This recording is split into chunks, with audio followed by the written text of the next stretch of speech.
ಮಾಧ್ಯಮದಲ್ಲಿ ಯಾರಾದ್ರೂ ಒಬ್ರು ದಯವಿಟ್ಟು ನಾನು ಯಾಕೆ ಬಂದು ಕೂತ ದಯವಿಟ್ಟು ಕೇಳಿ. ಈ ವಾಪಸ್ ಒಂದ್ ನಿಮಿಷ ವಾಪಸ್ ಒನ್ ಮೋರ್ ಟೇಕ್ ಮಾಡಂತ ಸರ್. ಏನಕ್ಕೆ ಬಂದವರು ಯಾರು ಪ್ರಶ್ನೆ ಕೇಳೋದು? ಸರ್ ಸಂಜಯ್ ಸರ್ ದಿಢೀರ್ ಪ್ರತ್ಯಕ್ಷ. ನಂದೊಂದು ಪ್ರಶ್ನೆ ಯಾರೋ ಕೇಳ್ತಾ ಇದ್ರೆ ನಂಗೆ ಏನು ಸರ್, ನಾನು ಸಿನಿಮಾನೇ 1.5 ಗಂಟೆ ಇಟ್ಟಿದ್ದೆ.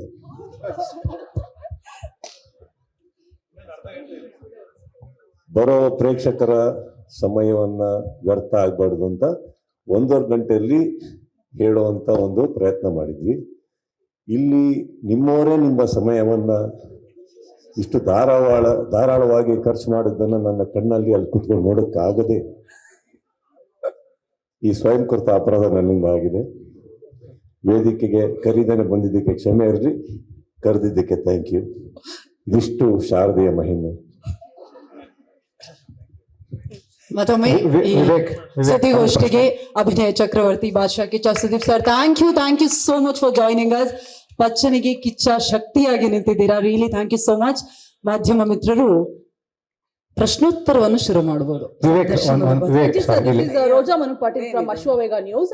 ಸರ್, ಇದು ಸೋಷಿಯಲ್ ಮೀಡಿಯಾದಲ್ಲಿ ಒಂದು ಚರ್ಚೆ ಆಗ್ತಾ ಇದೆ. ಇಲ್ಲಿ ಸರ್, ಅಲ್ಲಿ ಹಿಂದೆ ಏನಂತ ಹೇಳಿದ್ರೆ, ಒಳ್ಳೆ ನಟನೆ ಇರುತ್ತೆ, ಒಳ್ಳೆ ಮಾಸ್ ಕ್ಯಾರೆಕ್ಟರ್ ಆಗಿರ್ಬೋದು, ಏನೇ ಒಂದು ಪಾತ್ರವನ್ನು ಕೊಟ್ಟರು ಕೂಡ ಹಾಲಲ್ಲಿ ಹಾಕಿದ್ರೆ ಹಾಲು, ನೀರಲ್ಲಿ ಹಾಕಿದ್ರೆ ನೀರು, ಆ ರೀತಿಯಾಗಿ ಅಭಿನಯಿಸುವಂತಹ ಎಲ್ಲಾ ಒಂದು 100% ರಿಸಲ್ಟ್ ಕೊಟ್ಟರು ಕೂಡ ಒಂದ್ ಚರ್ಚೆ ಏನಪ್ಪಾ ಆಗ್ತಾ ಇದೆ ಅಂತ ಹೇಳಿದ್ರೆ ನೆಪೋಟಿಸಮ್.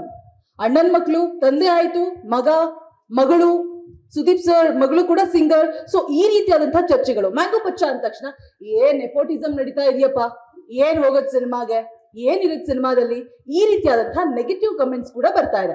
ಸೊ ಅಭಿನಯ ಗೊತ್ತಿದ್ದವರು ಕೂಡ ಆ ಫ್ಯಾಮಿಲಿ ಇದ್ದಾರೆ, ಆ ಕುಟುಂಬದಲ್ಲಿ ಇದ್ದಾರೆ ಅನ್ನುವಂತಹ ಒಂದು ಕಾರಣಕ್ಕಾಗಿ ಈ ರೀತಿಯಾದಂತಹ ಮಾತುಗಳಿಗೆ, ಚರ್ಚೆಗಳಿಗೆ ನೀವು ಕೂಡ ಒಳಗಾಗ್ತಾ ಇದ್ರೆ, ಬಲಿ ಆಗ್ತಾ ಇದ್ರ. ಸೊ ಇದಕ್ಕೆ ನಿಮ್ಮ ರಿಯಾಕ್ಷನ್ ಏನು? ಜೆನ್ಯೂನ್ ಆಗಿದ್ರು ಕೂಡ ಈ ರೀತಿಯಾದಂತಹ ಮಾತುಗಳು ಕೇಳಿ ಬಂದಾಗ it hertz a lot. So ನೀವ್ ಏನ್ ಹೇಳ್ತೀರಾ ಇದಕ್ಕೆ? Actually, it doesn't hurt me at all, man. And ಅದನ್ನ ನಾನು ಆ ಒಂದು ನೆಪೋಟಿಸಮ್ ಅನ್ನೋ ಪದದಿಂದ ನಾನು ಎಸ್ಕೇಪ್ ಆಗಕ್ಕಾಗಲ್ಲ. So I think I have done a good job to prove myself. And ಮಿಕ್ಕಿದ್ದು, and as of now ಇಷ್ಟು ಬರ್ತಾರೋ ಪ್ರೀತಿಯಲ್ಲಿ ನನಗೆ ಆ ನೆಗೆಟಿವಿಟಿ ಎಲ್ಲೂ ಕಾಣಿಸ್ತಾ ಇಲ್ಲ. ಸೊ nevertheless, ಈ ಪ್ರಶ್ನೆ ಎಲ್ಲರಿಗೂ ಕೇಳ್ತೀರಾ? ಆಕ್ಚುಲಿ ಇದು ದೊಡ್ಡಬಣ್ಣಿಂದಾನೇ ಸ್ಟಾರ್ಟ್ ಆಯ್ತಲ್ಲ. ಶಿವರಾಜ್ ಕುಮಾರ್ ಅವ್ರಿಗೆ ನೀವು ಕೇಳಿಲ್ಲ? Sir, you know what I mean. Yeah nepotism ಅಂತ ಇದ್ದಿದ್ರೆ ರಾಜ್ಕುಮಾರ್ ಮಕ್ಕಳವ್ರಿಗೂ ಕೇಳ್ಬೇಕಿತ್ತಲ್ಲ. ಸರ್, ನಾನು ಅವಾಗಿನ ಒಂದ್ ನಿಮಿಷ ಬರೋ ವಿಚಾರ ಅಲ್ಲ. ಅಂಬಾನಿ ಅವ್ರಿಗೂ ಕೇಳ್ಬೇಕು, ಇದೇನಿದು ನಿಮ್ಮ ಮಕ್ಕಳಾಗಿದ್ದಕ್ಕೆ ನಿಮ್ಮ ಆಸ್ತಿ ಅಲ್ಲ ಅವ್ರಿಗೆ ಹೋಗ್ತಾ ಇದೆಯಲ್ಲ, ಬೇರೆಯವ್ರಿಗೂ ಕೊಡಿ, ಕೇಳ್ಬೇಕು, ಪ್ರತಿಯೊಬ್ಬರಿಗೂ ಕೇಳಬೇಕು. ಇದು ತಪ್ಪು. ಬಾಂಬೆಲಿ ಯಾವುದೋ ಒಂದು ವರ್ಡ್ ಹುಟ್ಕೊಂಡ ತಕ್ಷಣ ಕರ್ನಾಟಕಕ್ಕೆ ಎಂಟ್ರಿ ಕೊಡಬೇಡಿ.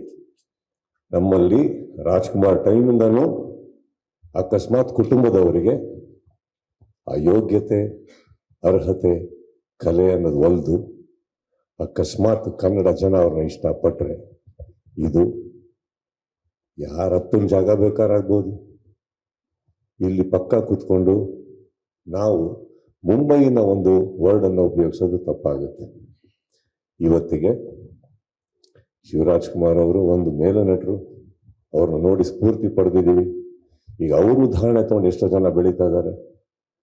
ನಮ್ಮ ಮಧ್ಯೆ ಇಲ್ದಲೇ ಇರ್ಬೋದು ಅಪ್ಪು ಅವರು, ಅದ್ಭುತವಾದಂಥ ಪ್ರತಿಭೆ. ನೆಪೋಟಿಸಮ್ ಅಂತ ಅವ್ರಿಗೆ ಬರ್ಕೊಡ್ದು ಅವರಿಂದ ಒಂದು ಎಷ್ಟೋ ಜನ ಫ್ಯಾನ್ಸ್ ಆಗಿ ಅವರಿಂದ ಸ್ಫೂರ್ತಿಯಾಗಿ ಎಷ್ಟೋ ಕಲಾವಿದರು ಬೆಳೀತಾ ಇದ್ದಾರೆ. ನನ್ನ ಮನೆಯಲ್ಲಿ ಆ ಥರ ಒಂದು ರಾಜ್ಕುಮಾರ್ ಅವರಂತ ನನಗೆ ನನ್ನ ತಂದೆ ಒಬ್ಬರ ಆಸ್ತಿ ಇಲ್ದಲೇ ಇರ್ಬೋದು, ನನ್ನ ಒಂದು ಆಸ್ತಿ ನನ್ನ ತಂದೆ ಇದ್ದಾರೆ, ಇವನು ಒಂದು ಮಾಮ ಇದ್ದಾನೆ. ಬಟ್ ನನ್ನ ಮನೆಯಲ್ಲಿ ಇವ್ರನ್ನ ಹೊರತುಪಡಿಸಿ ಇನ್ನು ನನ್ನ ಅಕ್ಕಂದ್ರಿಗೆ ತುಂಬ ಜನ ಮಕ್ಕಳಿದ್ದಾರೆ, ನನ್ನ ಕಸಿನ್ಸಿಗೆ ತುಂಬ ಜನ ಮಕ್ಕಳಿದ್ದಾರೆ. ಯಾರು ಚಿತ್ರರಂಗಕ್ಕೆ ಬಂದಿಲ್ಲ. ನನ್ನ ಮಗಳು ಚೆನ್ನಾಗಿ ಹಾಡು ಹೇಳ್ತಾರೆ, ಬಂದಿದ್ದಾರೆ. ಇವರಿಗೆ ನಟನೆ ಬಗ್ಗೆ ಸ್ಫೂರ್ತಿ ಇದೆ, ಬಂದಿದ್ದಾರೆ. ಅಷ್ಟೇ. ಶುದ್ಧವಾಗಿ ಹೇಳಬೇಕು ಅಂದರೆ ನೆಪೋಟಿಸಮ್ ಅನ್ನೋ ವರ್ಡ್ ತುಂಬ ವರ್ಷಗಳಿಂದ ನಮ್ಗೆ ಸೂಟ್ ಆಗಲ್ಲ. ಆ್ಯಂಡ್ ಆ ವರ್ಡ್ ಇವತ್ತಿಗೂ ನಮ್ಮ ಮಂಡ್ಯ, ಕೋಲಾರ, ಹಾಸನ, ಚಿತ್ರದುರ್ಗ, ದಾವಣಗೆರೆ ಅರ್ಥನೂ ಗೊತ್ತಿಲ್ಲ. ಅಲ್ಲಿ ನಮ್ಮ ಕರ್ನಾಟಕದಲ್ಲಿ ಗೊತ್ತಿರೋದು ಒಂದೇ, ಕಲೆ ಇದೆಯಾ, ಬೆಳೀತಾರೆ. That's all. ವಿವೇಕ್ ಇಲ್ಲಿ ಸುದೀಪ್ ಸರ್. ವಿವೇಕ್, ಇದು ಯೂಶಲಿ ಅಂದ್ರೆ ಇಲ್ಲಿ ಕತೆಗಳು ಅದು ಕಾಲಘಟ್ಟವನ್ನು ಮೀರಿ ಇರುವಂತಹ ಕತೆಗಳು. ಅಂದ್ರೆ ಫಾರ್ ಎಕ್ಸಾಂಪಲ್ 90ರ ಕಾಲಘಟ್ಟ, 95ರ ಕಾಲಘಟ್ಟ, 2000. ಈಗ ನೀವು ಇದು ತುಂಬಾ ವರ್ಷದ ಹಿಂದೆ ಬರೆದಂತಹ ಕತೆ ಅಂತ ಹೇಳಿದ್ರಿ. ಸೊ ಕತೆಗಳು ತನ್ನ ಗಟ್ಟಿ ಅಸ್ತಿತ್ವವನ್ನ ಕಳ್ಕೋಬಾರ್ದು ಅಂತಂದ್ರೆ ಆ ಕತೆಗೆ ಪೂರಕವಾದಂತಹ ಪ್ರೊಡಕ್ಷನ್ ಹೌಸು, ಕಲಾವಿದರು ಮತ್ತು ನಿಮ್ಮ ಟೀಮ್ ಸಿಕ್ಕಾಗ ಅದು ತುಂಬಾ ಎಲಾಬರೇಟ್ ಆಗಿ ಮಾಡಕ್ ಸಾಧ್ಯ ಅನ್ನುವಂಥದ್ದನ್ನ ಇಲ್ಲಿ ಪ್ರೂವ್ ಮಾಡಿದಿರಿ. ಕತೆ ತನ್ನ ಅಸ್ತಿತ್ವವನ್ನು ಕಳ್ಕೋಬಾರ್ದು ಅಂದ್ರೆ ರೈಟರ್ ಹೇಗೆ ಕನೆಕ್ಟ್ ಆಗಿರ್ಬೇಕು ಸಿನಿಮಾ ಜೊತೆಗೆ ಅಂತ, ಆಸ್ ಅ ರೈಟರ್ ಆಗಿ, ಆಸ್ ಅ ಡೈರೆಕ್ಟರ್ ಆಗಿ? ಇಲ್ಲ, ಆ ಥರದ್ದು ಭಯ ಒಬ್ಬ ರೈಟರ್ ಅಥವಾ ಡೈರೆಕ್ಟರ್ಗಿದ್ರೆ ಸಿನಿಮಾ ಮಾಡಕ್ ಸಾಧ್ಯನೇ ಇಲ್ಲ.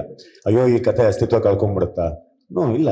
ನೀವು ಶುರು ಮಾಡ್ತೀರಾ ಅಷ್ಟೇ. ಒಂದು ಕಥೆ ಶುರು ಮಾಡಿದ್ಮೇಲೆ ಆ ಸಿನಿಮಾ ಆಗಿ ತೆರೆಗೆ ಬರೋದಕ್ಕೆ 3-4 ವರ್ಷ ಆಗ್ಬಿಡುತ್ತೆ. ಆ 4 ವರ್ಷ ನೀವು ಆ ಇಂಟ್ರೆಸ್ಟ್ ನ ಉಳಿಸ್ಕೊಳ್ಬೇಕು ಅಂತಂದ್ರೆ ಆ ಕಥೆಯಲ್ಲಿ ಏನೋ ಒಂದು ತುಂಬಾ ಪರ್ಸನಲ್ ಆಗಿ ನಿಮಗೆ ಕಾಡಿರ್ಬೇಕು. ಪಾತ್ರ ಇರ್ಬೋದು, ಅಥವಾ ಒಂದು ಹಾಡಿರ್ಬೋದು, ಅದರ ಕ್ಲೈಮ್ಯಾಕ್ಸ್ ಇರ್ಬೋದು, ಏನೇ ಇರ್ಬೋದು.